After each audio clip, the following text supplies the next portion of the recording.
приехали, тут наш водитель звонит своей девушке и говорит, что через минут 15 мы уже будем у тебя. У меня возникает такой вопрос, а как так быстро мы с Белогорска до Гвардейска доедем? Он говорит, я все могу. Не проходит и пару секунд, и мы врезаемся уже в машину. В нас вылетает машина, вышла навстречку, и тут уже все как в тумане просто. Я не помню, как меня вытаскивали уже с машины, я помню, как я была в дыму. Это, наверное, больше шоковое состояние, но сознание я не теряла вообще.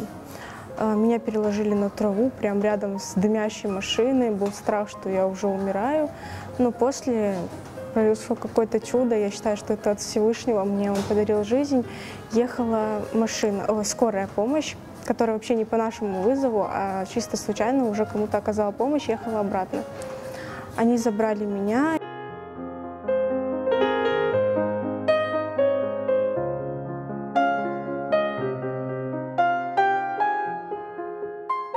18 дней пролежала в реанимации, далее меня перевели в Семашко, оперировали позвоночник. У меня был перелом в грудном отделе, что и является сейчас таким последствием, что я в коляске. Было сдавление спинного мозга, от этого мне отказали ноги.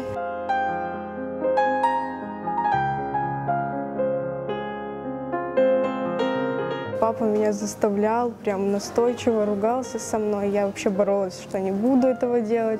Но он прям на этом настоял, чему я очень благодарна.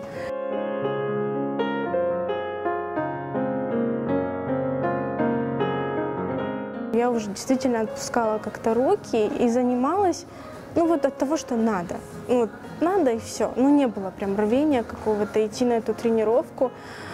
И у меня, говорю же, появился человек, моя вторая половинка, который просто был рядом всегда. Он дал мне понять, что я могу встать, что я встану, что я буду ходить. Когда мы поехали в Турцию на операцию, он просто всегда был рядом, кормил с ложечки.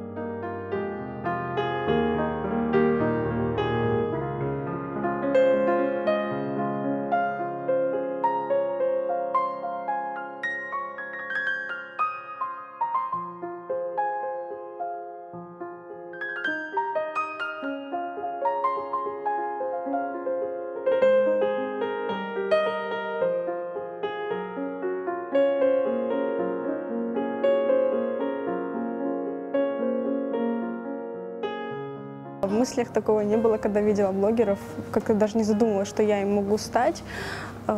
Все началось с того, что я начала выкладывать фотографии свои, просто где-то в коляске. И просто люди начали как-то так активно это все лайкать, комментировать, писать мне личные сообщения.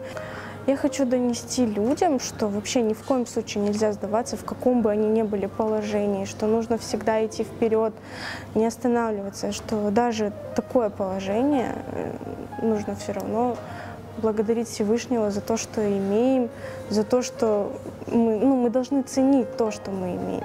Потому что многие на данный момент забывают, что они здоровы, они ходят, они живы, но все же они жалуются на что-то.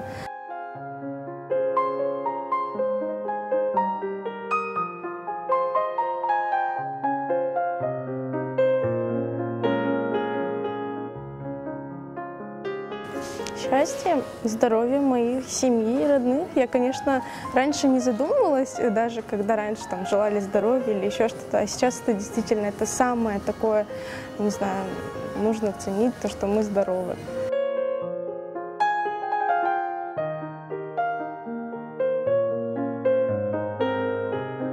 Встать на ноги обязательно и, конечно же, создать свою семью и много-много детишек, как и раньше всегда хотела, мечтала.